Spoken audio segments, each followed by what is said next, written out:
Hello viewers, আসসালামু আলাইকুম। আজকের টিউটোরিয়ালে সবাইকে স্বাগত।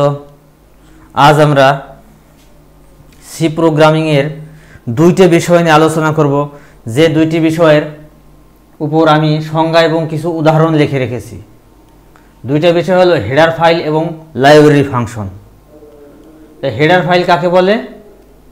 কম্পাইলারের যে সকল ফাইলের বর্ধিতাংশের নাম .h তাদেরকে হেডার ফাইল বলে। হেডার ফাইলের কিছু উদাহরণ হলো stdio.h, coin.io.h, math.h, string.h, ctype.h, time.h এবং এই standard.h এর আন্ডারে কিছু লাইব্রেরি ফাংশন কাজ করে। আবার coin.h এর আন্ডারে কিছু লাইব্রেরি ফাংশন কাজ করে। আবার math.h এর আন্ডারে কিছু লাইব্রেরি ফাংশন কাজ করে। আবার string.h এর আন্ডারে কিছু লাইব্রেরি ফাংশন কাজ করে। ctype.h এর আন্ডারে কিছু লাইব্রেরি ফাংশন কাজ করে। time.h এর আন্ডারে কিছু লাইব্রেরি ফাংশন কাজ করে। আচ্ছা, তাই লাইব্রেরি ফাংশন কি? লাইব্রেরি ফাংশন হলো সি ভাষায় সবসময় প্রয়োজন এমন ফাংশন যা আগে থেকে তৈরি এবং যা সরাসরি ব্যবহার করা যায়, এরূপ ফাংশনকে লাইব্রেরি ফাংশন বলে। আসলে ব্যাপারটা কি সেটা আমি একটা উদাহরণের সাহায্যে তোমাদের দেখাইতেছি, ঠিক আছে? মনে করো আমি সি প্রোগ্রামিং একটি স্ট্রাকচার তৈরি করি প্রথম, ঠিক আছে, যেগুলো আমরা পরবর্তীতে বিশদ জানব। সি প্রোগ্রামিং এর স্ট্রাকচার তৈরি করতে প্রথম যে কোনো একটা হেডার ফাইল কল করতে হয়। হেডার ফাইলের পূর্বে আবার কি লিখতে হয়?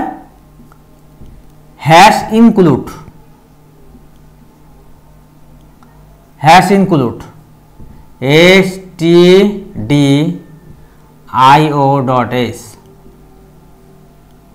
int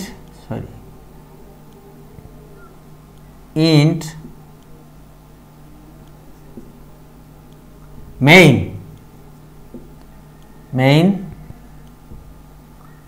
তারপরে মেইন একটি ফাংশনের নাম, ঠিক আছে? মেইন যে কোনো ফাংশনের পরে ফার্স্ট ব্র্যাকেট থাকে, যেটাকে প্রোগ্রামিং এর ভাষায় প্যারেনথেসিস বলা হয়, ঠিক আছে? ফার্স্ট ব্র্যাকেটকে বলা হয় প্যারেনথেসিস, সেকেন্ড ব্র্যাকেটকে বলা হয় কার্লি ব্রেসেস। এই সেকেন্ড ব্র্যাকেটের ভিতরে বিভিন্ন ফাংশন লিখতে হয়। কার্লি ব্রেসেস শুরু হয়েছে, কার্লি ব্রেসেস শেষ, ঠিক আছে? কার্লি ব্রেসেস শেষ, তারপরে রিটার্ন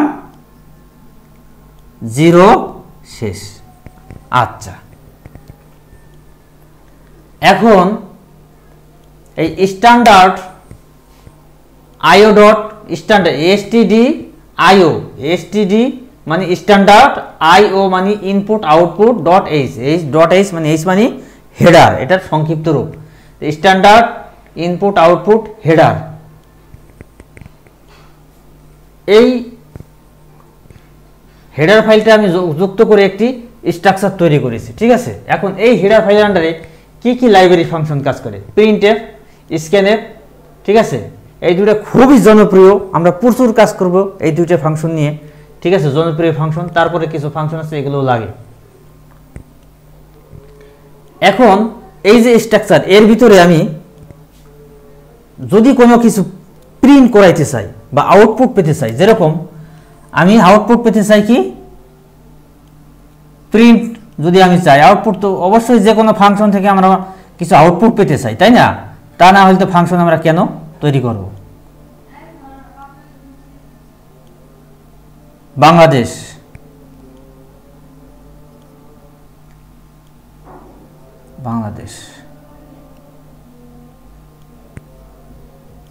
ঠিক আছে? আমি পূর্বে এর আগে বলেছি যে কোনো, সরি এটা তো ইন্ট না, তাই না? ও আচ্ছা, হ্যাঁ, বাংলাদেশ, ঠিক আছে? আমি এখানে বাংলাদেশ আউটপুট পেতে চাই, সুতরাং printf একটি লাইব্রেরি ফাংশন। এই কারণে আমি printf দিয়ে একটি আউটপুট পেতে চাই, এবং এই printf কাজ করে কিসের আন্ডারে? stdio.h এই হেডার ফাইলের আন্ডারে। এই কারণে আমরা এই হেডার ফাইলটা আগে যুক্ত করেছি, ঠিক আছে? আরও হেডার ফাইল আছে, যেমন coin.io, math.io। যেরকম আরেকটি উদাহরণ দিতেছি, মনে করো আমি একটি ম্যাথের কি আছে মনে করো পাওয়ার, আচ্ছা আমি এ স্কোয়ার এটা আমি প্রিন্ট করতে চাইতেছি, ঠিক আছে, এ স্কোয়ার। তাহলে এখন পাও দিয়ে কি করা যায়, এ 2 স্কোয়ার মানে 2, ঠিক আছে,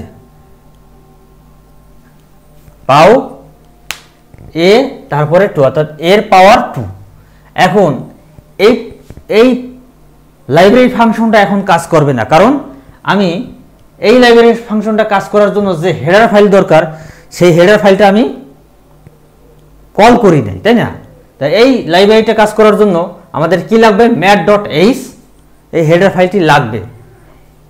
এই হেডার ফাইলটি কল করার জন্য কি করতে হবে, হ্যাশ ইনক্লুড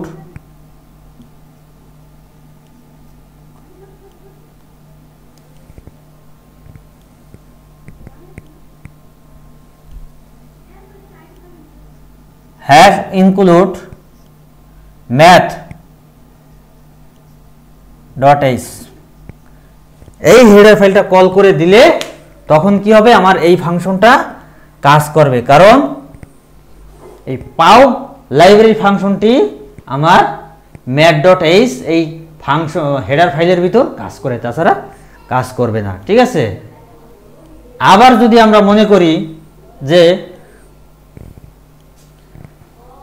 এখানে স্কোয়াড SQUART স্কোয়াড, ঠিক আছে, স্কোয়াড SQUART সরি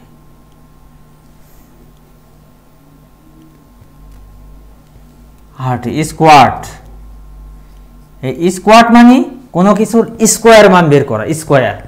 যেরকম আমি এখানে যদি 5 দেই, ঠিক আছে, এবং এই পুরো ফাংশনটাকে যদি আমি একটি ভেরিয়েবলের ভিতর রাখি, বি নামক ভেরিয়েবলের ভিতর, সেটা এখানে বলে দিইনি, তাহলে আমাকে বুঝতে হবে যে int বি একটি ভেরিয়েবল, ঠিক আছে, তারপরে কাজ করবে, ঠিক আছে। যেহেতু আমি একটি বি নামে ভেরিয়েবল দিলাম, তাহলে এই ভেরিয়েবলটা আসলে বিটা এই ফাংশনের ভিতর বা এই সি প্রোগ্রামের ভিতর কি, এটা একটা ভেরিয়েবল, এটা আমি বলে দিলাম, তা নাহলে প্রোগ্রামিং এরর দেবে, ঠিক আছে। তারপরে আমি এই বি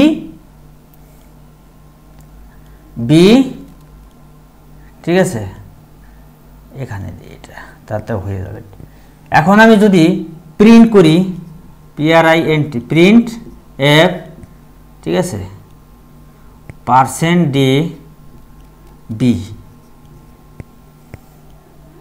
ঠিক আছে, তখন আমাদের কি আসবে, 5 এর স্কোয়ার করলে 25, এর স্কোয়ার মান কত, 25, আমাদের 25 আসবে, ঠিক আছে।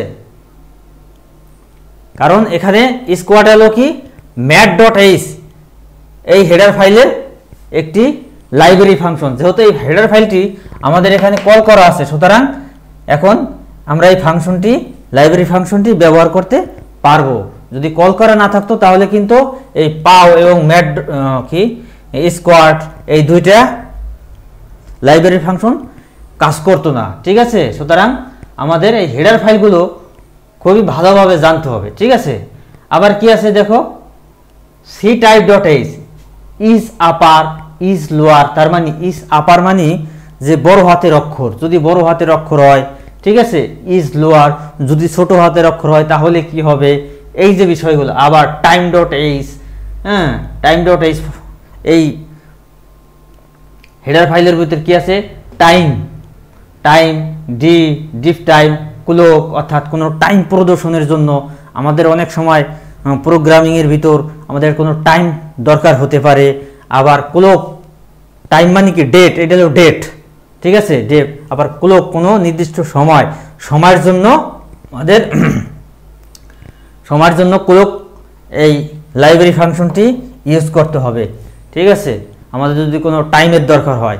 এই বিষয়গুলো মূলত খুব গুরুত্ব দিয়ে তোমাদের জানতে হবে এবং খুব ভালোভাবে পড়তে হবে, ঠিক আছে। এই mat.h string.h স্ট্রিং লেন্থ মানে এগুলো স্ট্রিংয়ের লেন্থ জানার জন্য, ঠিক আছে।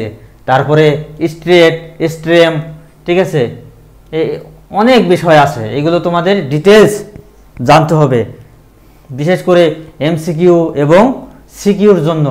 অনেক সময় আমাদের সিকিউতে 1 নম্বরের প্রশ্নের জন্য দিতে পারে যে হেডার ফাইল কি, তখন তোমাদের এই সংজ্ঞাটা লিখতে হবে যে কম্পাইলারের যে সকল ফাইলের বর্ধিতাংশের নাম .h তাদেরকে হেডার বলে।